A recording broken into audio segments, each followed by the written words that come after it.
aiming to connect a region of over 600 cultural bridges between our lands.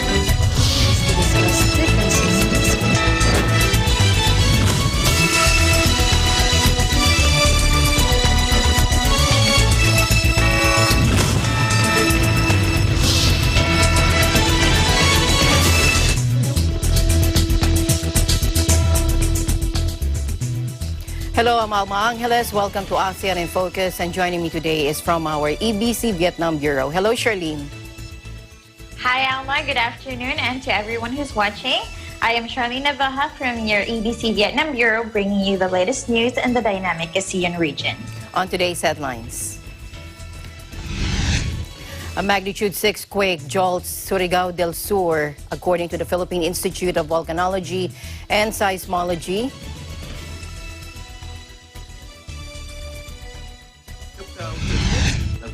It was a momentous day as leaders of ASEAN member states, Australia, China, Japan, Republic of Korea, and New Zealand witnessed the signing of the Regional Comprehensive Economic Partnership, or RCEP, agreement. And Vietnam concluded its role as ASEAN chair for 2020 and transferred the chairpersonship hammer to Brunei.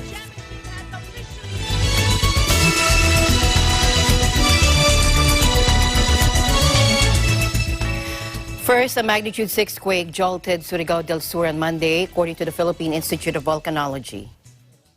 The tectonic quake struck 29 kilometers southeast of the municipality of San Agustin at 6:37 a.m. and had a depth of 33 kilometers. Intensity 5 was felt in the city of Bislig, Surigao del Sur, Rosario, Agusan del Sur, and intensity 4 in Caguait, city of Tandag, Bayabas, Surigao del Sur. Intensity 3 was reported in Cagayan de Oro City, Tagaloan, Villanueva, Balingasag, Misamis Oriental, and intensity 2 in El Salvador City, Initao, Luagit, Manticao, Misamis Oriental, Virac, Catanduanes. Intensity 1 was felt in Iligan City, and the following instrumental intensities were also recorded. Intensity 4 in Bislig City, Surigao del Sur. Intensity 3, Gingoog City, Misamis Oriental. Intensity 2 in Cagayan de Oro City, Surigao City, Surigao del Norte. And intensity 1, Alabel, Sarangani, Coronadal, Tupi, South Cotabato, Kidapawan City, Palo, Leyte, Borongan City. Now, both aftershocks and damages are expected from the quake. In an advisory, FIVOC said the earthquake that occurred in offshore Surigao del Sur has no tsunami threat.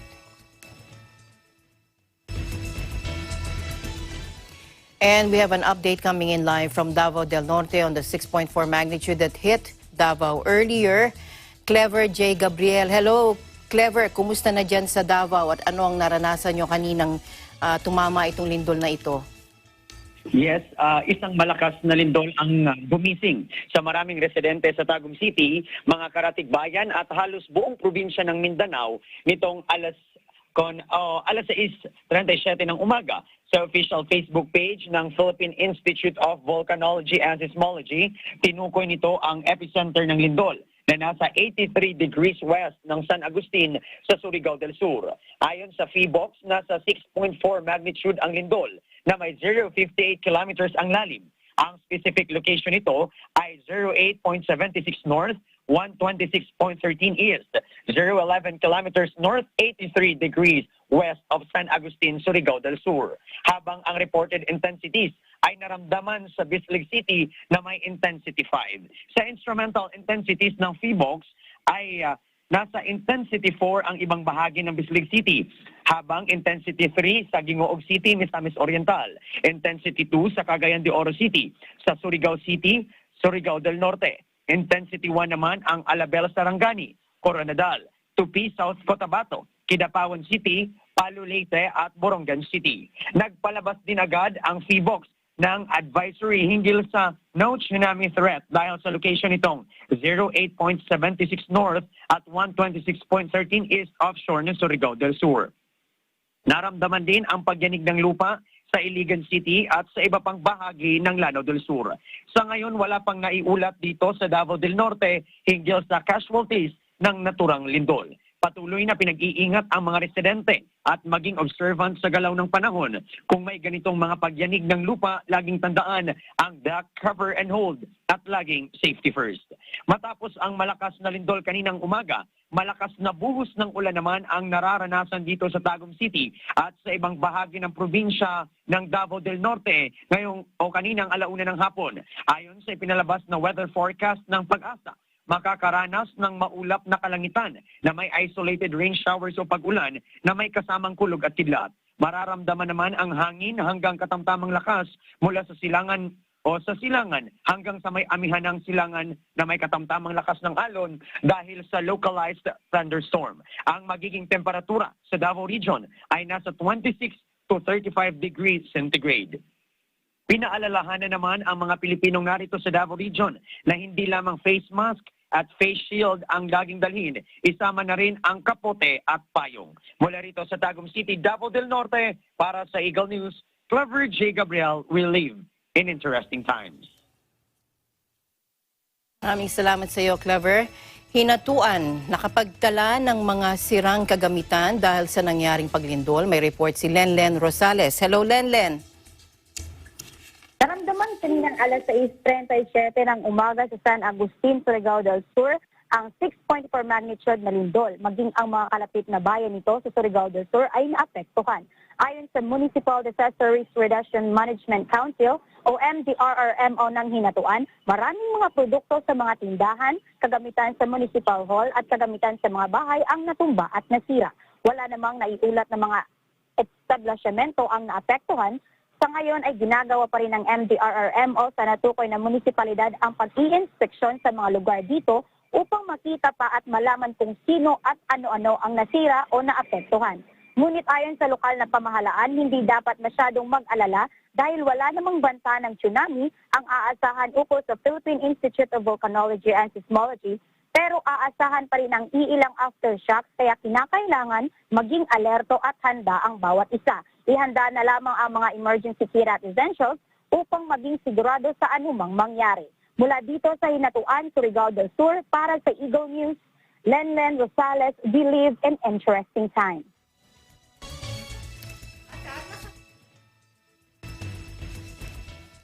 Alright, maraming salamat sa iyo. Lenlen Rosales, nagre-report mula dyan sa Surigao del Sur. Charlene? Electricity should be back immediately once flooding subsides in affected areas in the province of Cagayan, Department of Energy Secretary Alfonso Cusi said. In a briefing with President Rodrigo Duterte in Tuguegarao City, Cagayan on Sunday, Cusi said power connection is expected to be restored in 2 days as soon as they complete the inspection and the water subsides in the affected areas. Electricity is partly restored in areas served by Cagayan Electric Cooperative, or Cagelco 1, which serves 386 barangays. According to Cagelco 1, some of 147,417 households were affected by the power outage due to the onslaught of Typhoon Ulysses. As of 6 a.m. Sunday, power in 16,656 households in 27 barangays were already restored.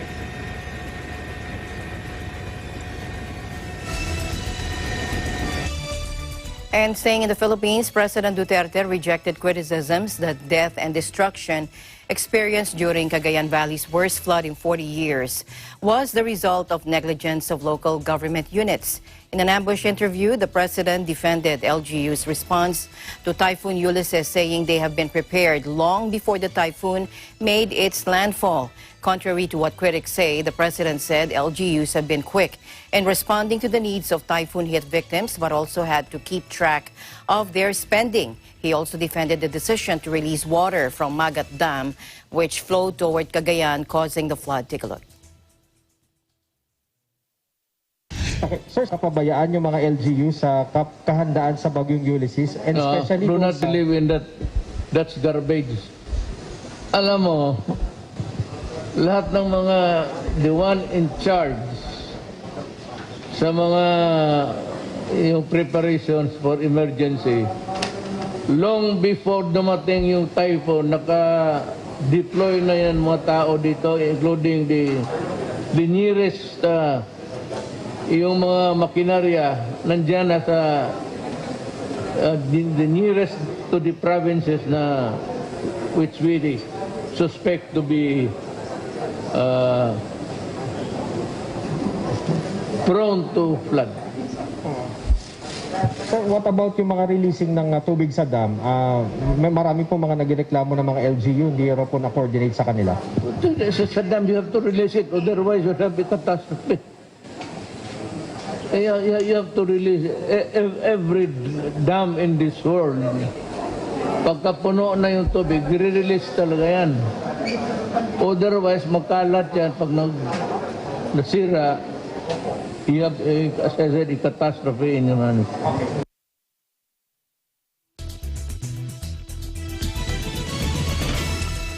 Philippine Coast Guard, or PCG, Commandant Admiral George Ursabia announced that they will continue their search and rescue operations in Cagayan and Isabela were hit by Typhoon Ulysses.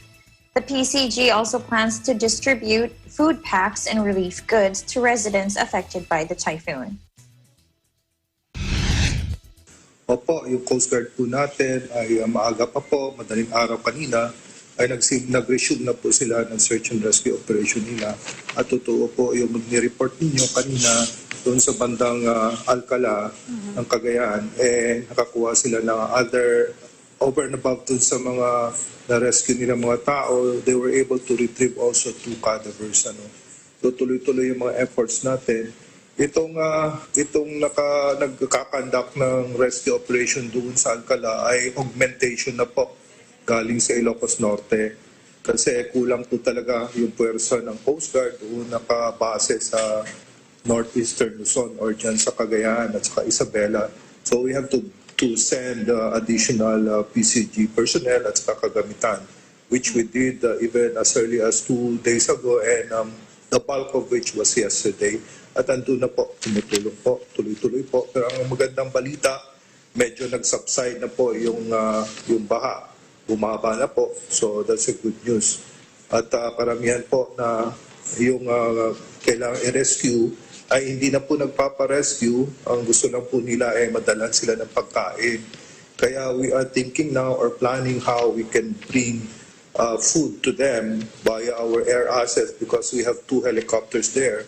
So yun na po yung pinaplan out namin at saka yung how to source also yung relief goods or yung food packs which at saka drinking water na kailangan nila.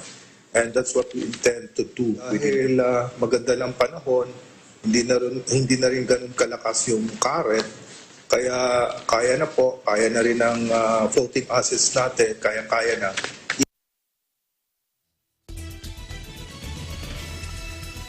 The cost of damage to agriculture caused by Typhoon Ulysses has climbed to 2.14 billion pesos, according to the National Disaster Risk Reduction and Management Council on Monday.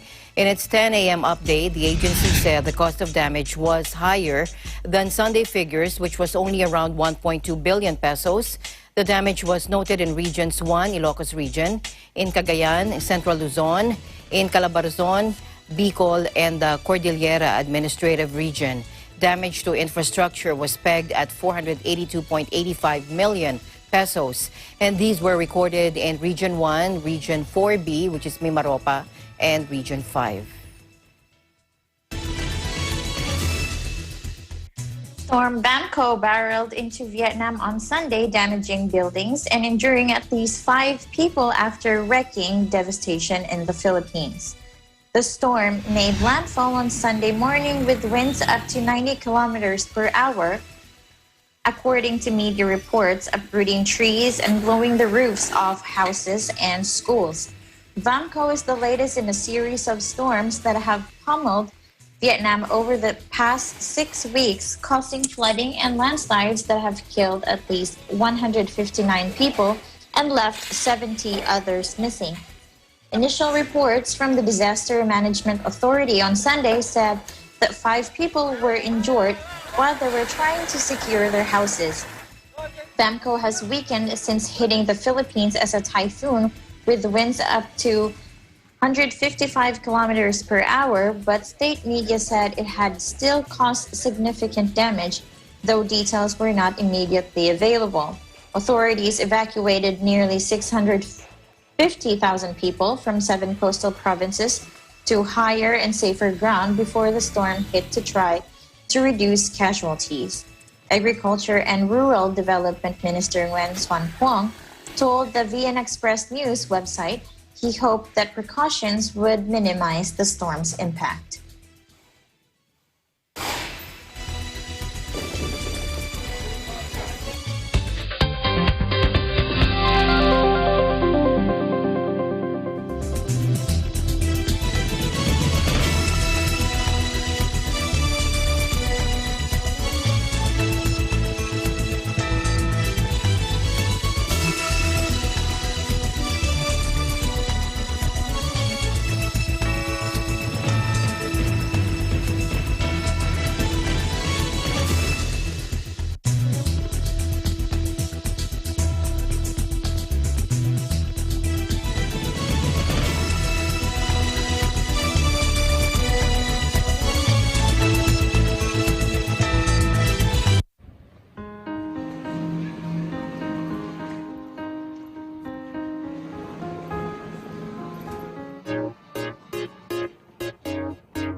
Tissue boxes mo. Hindi mo ba alam, mauubos daw ang mga tissue products? Bakit naman? Ang raw materials daw ng mask at tissue products ay iisa lang. Saan naman galing ang balitang yan? Ay basta, narinig ko lang din. Maraming din kayang nagpo-post sa Facebook at Twitter, kaya kung ako sa'yo, kumuha ka na din. Sige na't mauna na ako sa'yo Huwag basta-basta magpaniwala sa mga nakikita o nababasa sa social media. Magsaliksik at i-verify ang lahat ng impormasyon Nakukuha sa internet. Tandaan, maging responsable tayo sa paggamit ng social media nang hindi magdulot ng panic sa iba. Kung paanong dapat labanan ng COVID-19. Ay gayon din ang ating pagsugpo. sa black propaganda At maling impormasyon. Dennis Lu, Lou Omelda, General Partosa, Tyranel Pililu. Hannibal Arevalo, EBC, Japan, Euro. We live in interesting times.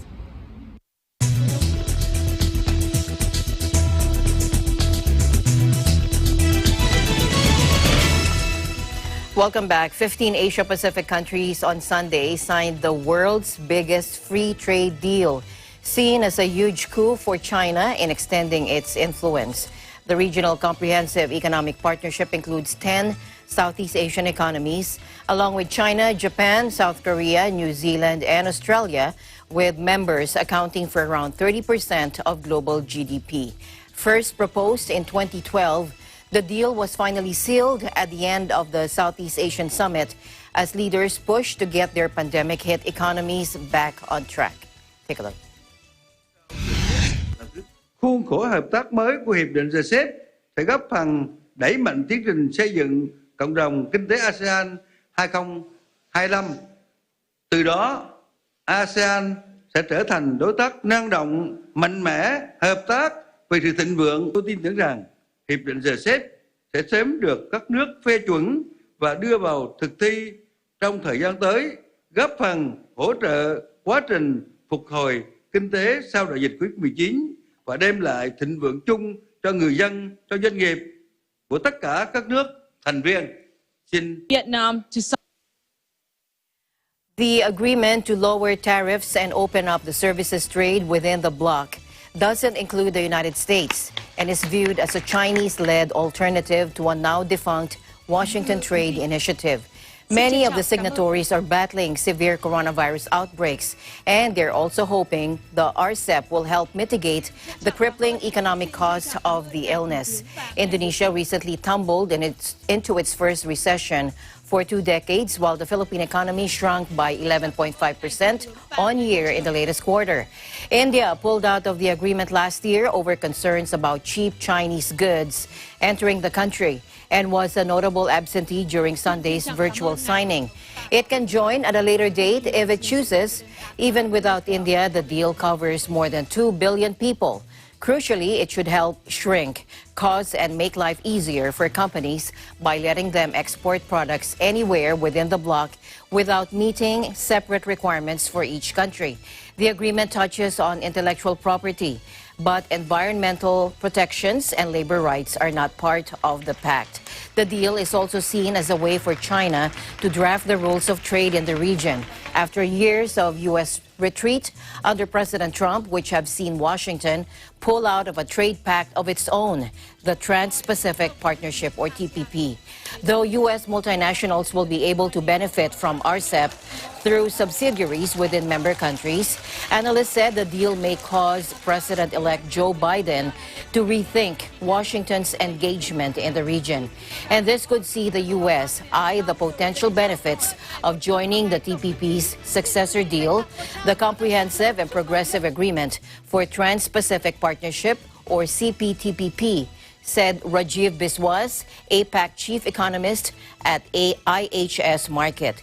He said, however, this is not expected to be an immediate priority issue, given the considerable negative response to the TPP negotiations from many segments of the U.S. electorate due to concerns about U.S. job losses to Asian countries.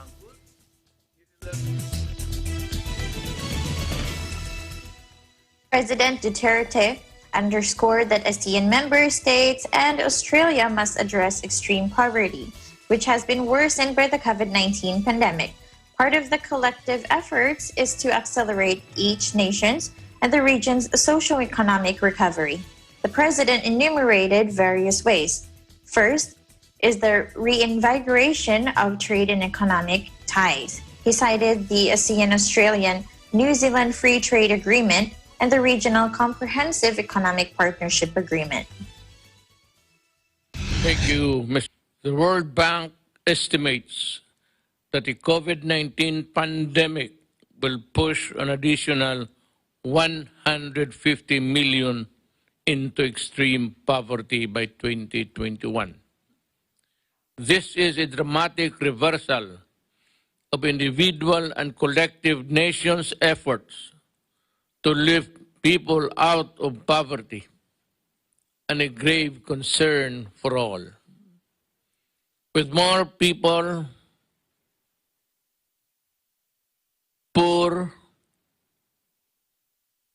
and it is projected to become poorer, existing socioeconomic inequalities and security challenges across Asia Pacific are expected to worsen. First, we need to reinvigorate our trade and economic ties.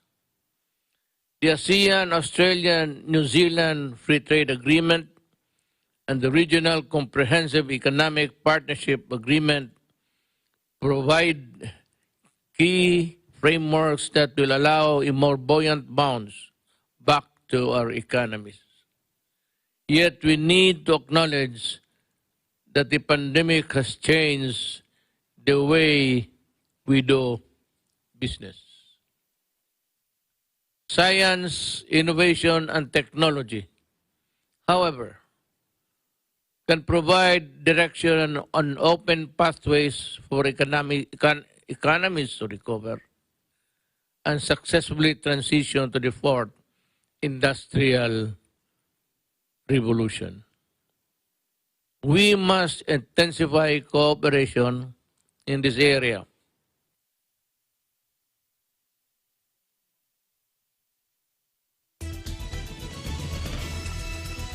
Second, the chief executive expressed his strong support to gender-sensitive initiatives that recognize the role of women in post-pandemic recovery efforts, underscoring that empowered women support economic growth and resilience.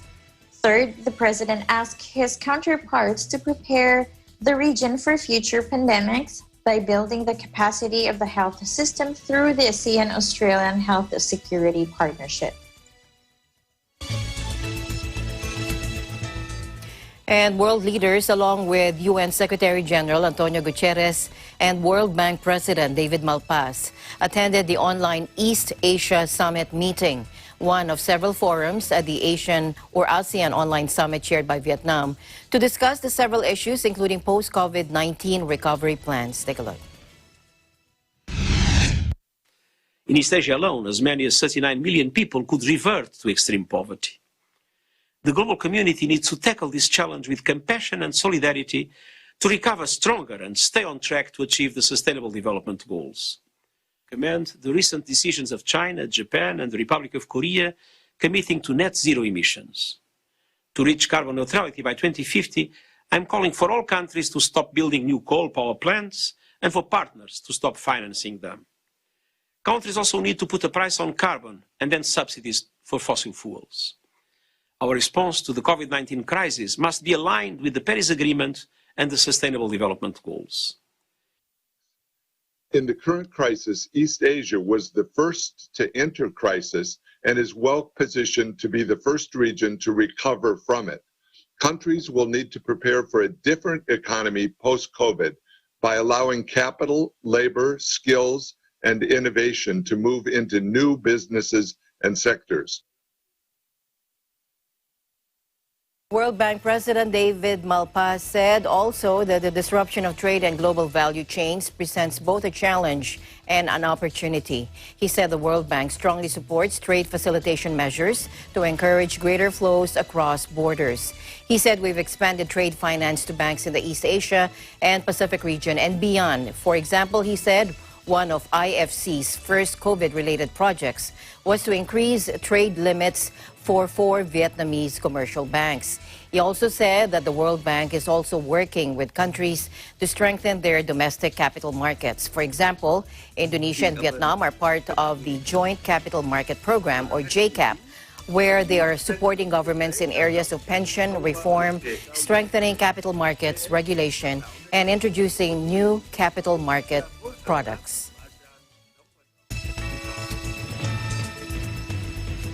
Leaders of Cambodia, Laos, Myanmar, Thailand, and Vietnam, countries in the Mekong region, meet online with Japanese Prime Minister Yoshihide Suga and South Korean President Moon Jae-in to discuss regional issues, including cooperation in dealing with COVID-19 and trade. The meetings are still part of the online ASEAN Summit. To the leaders of the strong projects, the Republic of Korea, together with the Mekong countries, will ramp up efforts to share infectious disease control equipment and build capacity in healthcare. Through the COVAX AMC, Korea will contribute $10 million to help provide COVID-19 vaccines to developing countries. To ensure universal and equitable access to vaccines, Korea will work closely with the Mekong countries.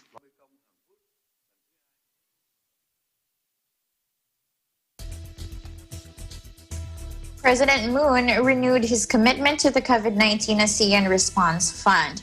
On Sunday, the South Korean president and the leaders from Japan, China, Australia, and New Zealand, as well as the 10 ASEAN member countries, are expected to sign the Regional Comprehensive Economic Partnership, which is set to become the world's largest free trade agreement. We have billion people.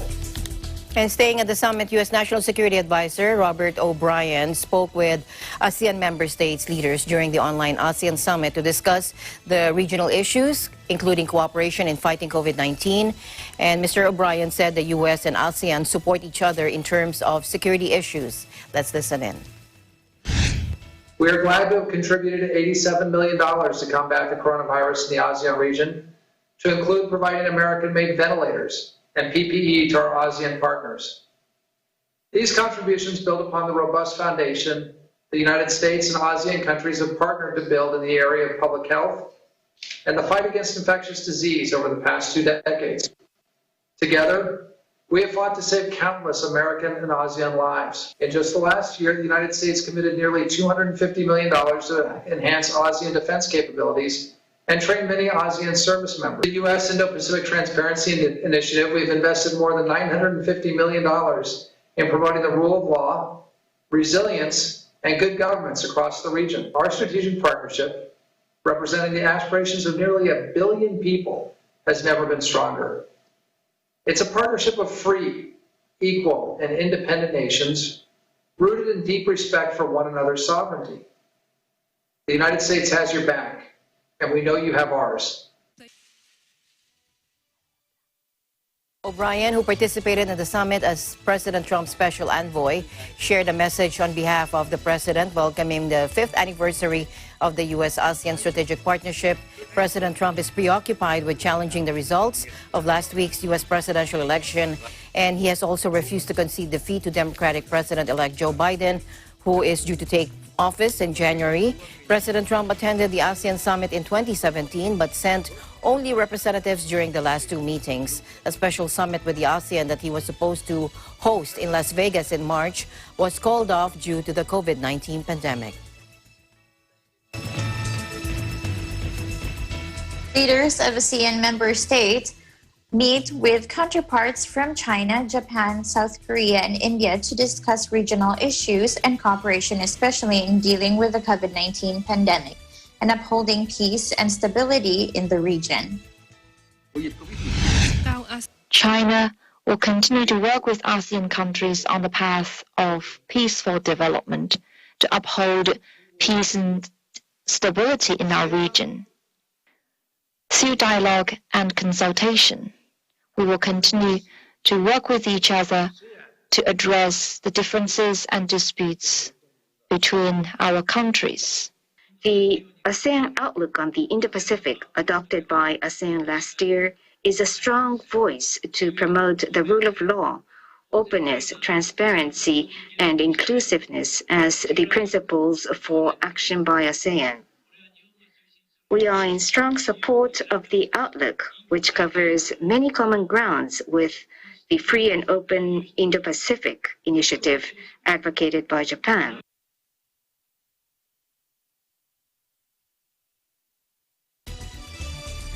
Japanese Prime Minister Suga Yoshihide has pledged more than $200 million in and to ASEAN nations to help tackle the coronavirus pandemic. Prime Minister Suga said that the aid will include medical supplies and equipment and technical support to medical research institutions.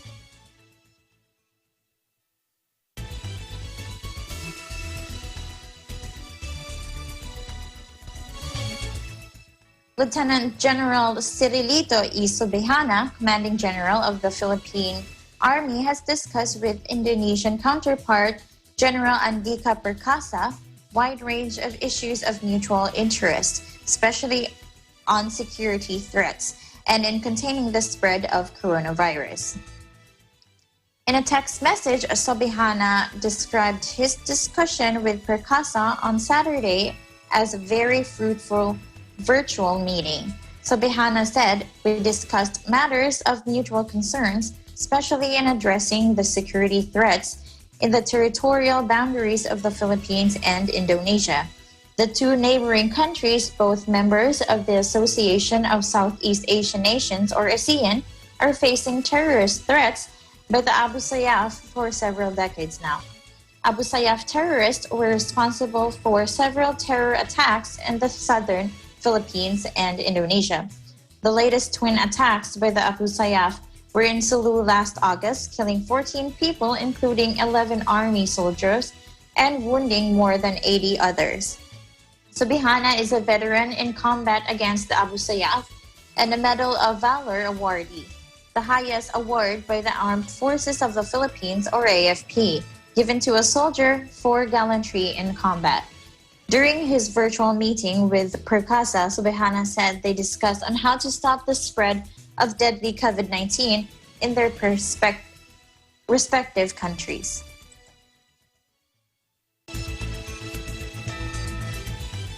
And Vietnamese Prime Minister Nguyen Xuan Phuc concluded the 4-day ASEAN summit in Hanoi, which was held online due to the coronavirus, by handing over the chairmancy to Brunei and saying that ASEAN always keep the door open for India to rejoin the process of RCEP. Take a look.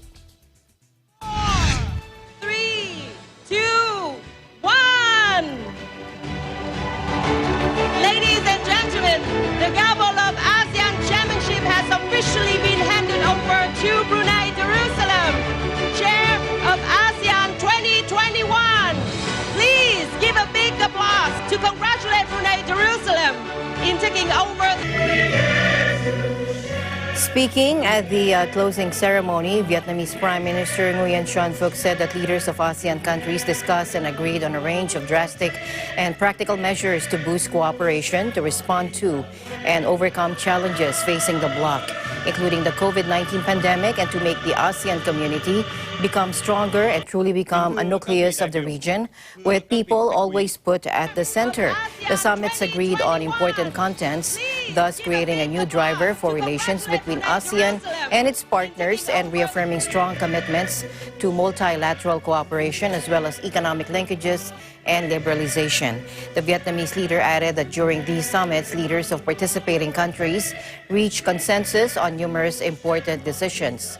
That includes the midterm review of ASEAN Community Vision 2025 blueprints, reviewing the implementation of the ASEAN Charter, and approving the Hanoi Declaration on post-2025 ASEAN Community Vision. It was a momentous day as leaders of ASEAN member states, Australia, China, Japan, Republic of Korea, and New Zealand witnessed the signing of the Regional Comprehensive Economic Partnership Agreement, or RCEP. The RCEP marks ASEAN's biggest free trade pact to date, covering a market of 2.2 million people or billion people with a combined size of $26.2 trillion US dollars, or 30% of the world's GDP. In ASEAN's by congratulating Prime Minister Nguyen Xuan Phuc.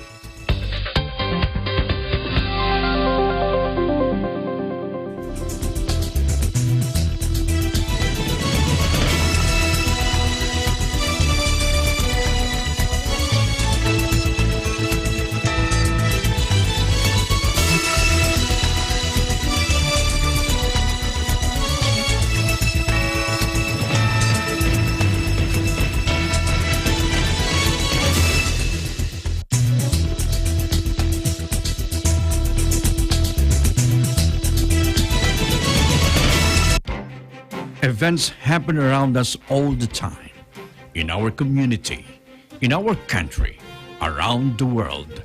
Events that affect people, move communities, or simply inspire us. Interesting events that people need to know. In these interesting times, we continue to be a competent partner in delivering news about these events. Fast, accurate, balanced, eagle news, because we live in interesting times.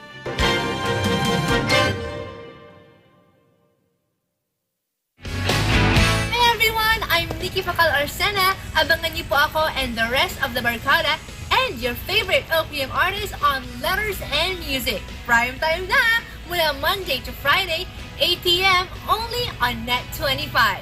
See you!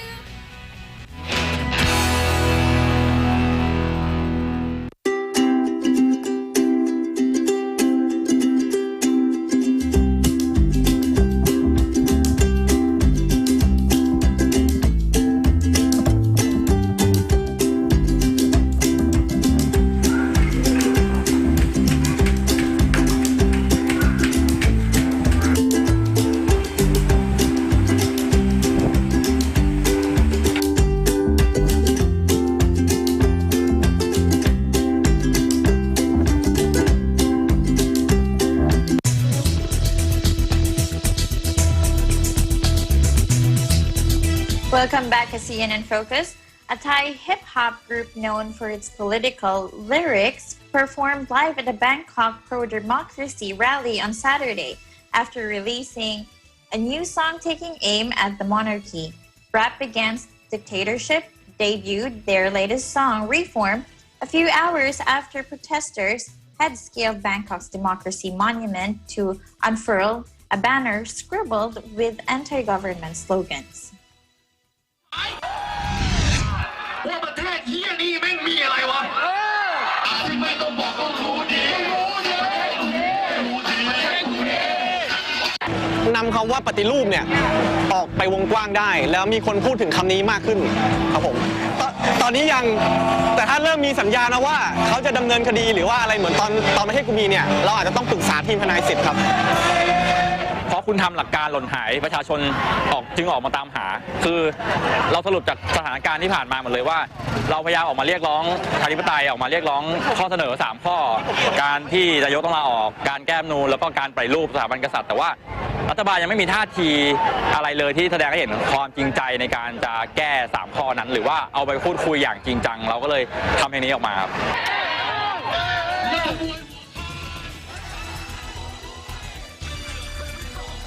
We are able to bring the word reform to the larger audience with the song. Now people are talking about it. We don't have the countermeasure yet, but if we see the sign that the police try to arrest us, like last time with the song My Country Has, we might need to consult with a civil rights lawyer.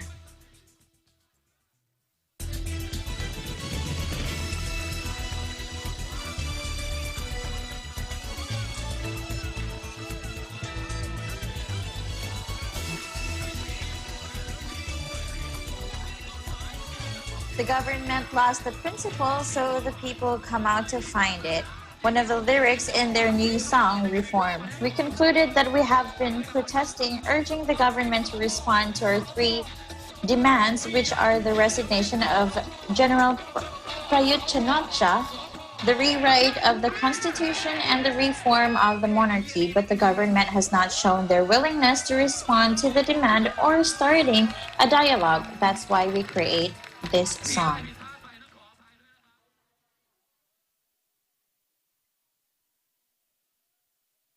The group released the music video clip on Friday, which has already garnered 1.4 million views on YouTube and was shot at previous rallies. The counterculture music icons have long irked Thai authorities and 2 band members, Decathorn Bumrungwang, Hawk Hacker, and Panayut na Ayutthaya, 11 Finger, were arrested and charged with sedition in August, but later released on bail.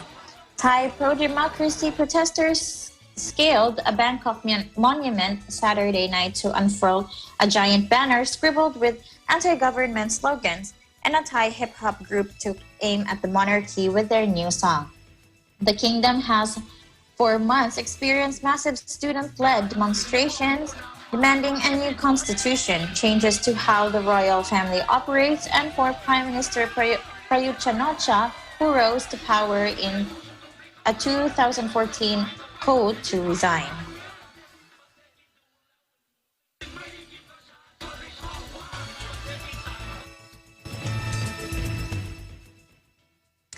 A new art installation in Tokyo and Singapore lets people blow dandelion fluff across to each other at a time when the coronavirus has closed international borders.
I think it's great because daffodils is an image of a new beginning, and with this current situation, new beginning is always amazing.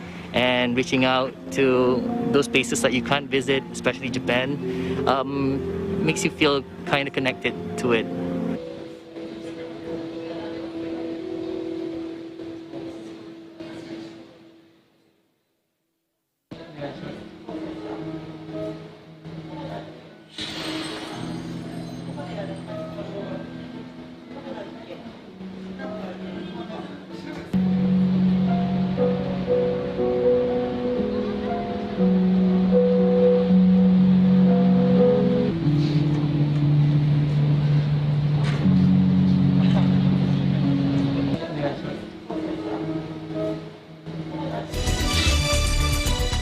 Thank you, Charlene, for joining me today. Thank you very much for your time.